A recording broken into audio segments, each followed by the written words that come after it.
Okay, welcome everyone to this deep dive. Today, we're looking at a document that, well, it's short, but its impact on world history has been massive, the Communist Manifesto. Yeah, absolutely huge. We're going to unpack its origins, its core messages, and sort of its lasting legacy using some really interesting sources. The mission, really, is to get the essence of this explosive political pamphlet, and maybe understand why it resonated so much for people. And what's fascinating, I think, is just how urgent the context was. Published 1848, Marx and Engels. Right, in the middle of everything. Exactly. Europe was just churning. The Industrial Revolution had created these deep, really brutal class divides. Yeah. You had urban workers facing terrible exploitation, poverty as a real powder keg. Revolutionary ideas were just bubbling up everywhere. So, okay, out of this kind of boiling pot of revolution and, frankly, despair, how did Marx and Engels manage to create such a clear vision and a strategy for the working class? Where did they even start? Well, they started with history itself. They laid out this incredibly bold interpretation, basically, that all of history boils down to class struggle. All of it. At its core, yes, constant conflict. Most importantly for their time, between the bourgeoisie, the capitalists, the owners, and the proletariat, the working class, who basically only have their labor to sell. Right. And what's really striking, you mentioned this earlier, is how the manifesto condemns the bourgeoisie fiercely, but also gives them some kind of, backhanded praise. That's a really crucial point, yeah. Yeah. It's complex. So on one hand, they slam the bourgeoisie for reducing everything to cash, creating these alienated workers. Alienated. Disconnected, right? Yeah, disconnected from their work, from each other, even from themselves.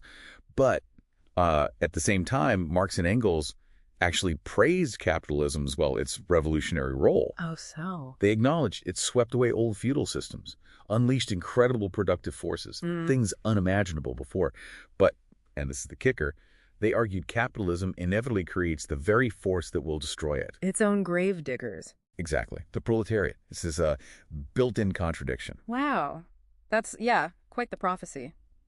So, if capitalism was sort of doomed to create its own downfall, what did they see as the communists' role in all this? Were they just waiting? No, not passive at all. The manifesto is very clear.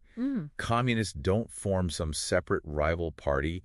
Their goal is to represent the entire working class. Okay. To, understand the bigger picture and push the movement forward. The immediate aim, overthrow the bourgeoisie, seize political power for the proletariat. And they had a plan for what to do after seizing power, specific demands. Oh, definitely. And some were incredibly radical for 1848. The big one, abolish private property. All private property. Well, crucially, private property and the means of production. So factories, land, banks, the things that generate wealth, not, your toothbrush or your house. Ah, okay.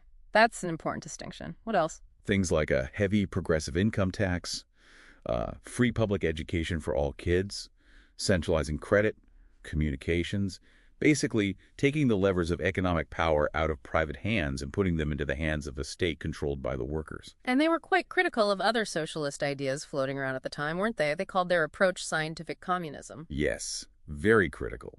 They saw other forms of socialism as, flawed. Some were just looking backwards, idealizing a pre-capitalist past. They call that reactionary socialism, kind of missing the point about capitalism's progressive side, oddly enough. And others. Others, bourgeois socialists, just wanted to tinker. Maybe better wages, some welfare reforms within capitalism, without challenging the basic structure of ownership and exploitation they saw as the root problem. So their scientific approach was different because they claimed it wasn't based on morals or wishful thinking or some utopian blueprint.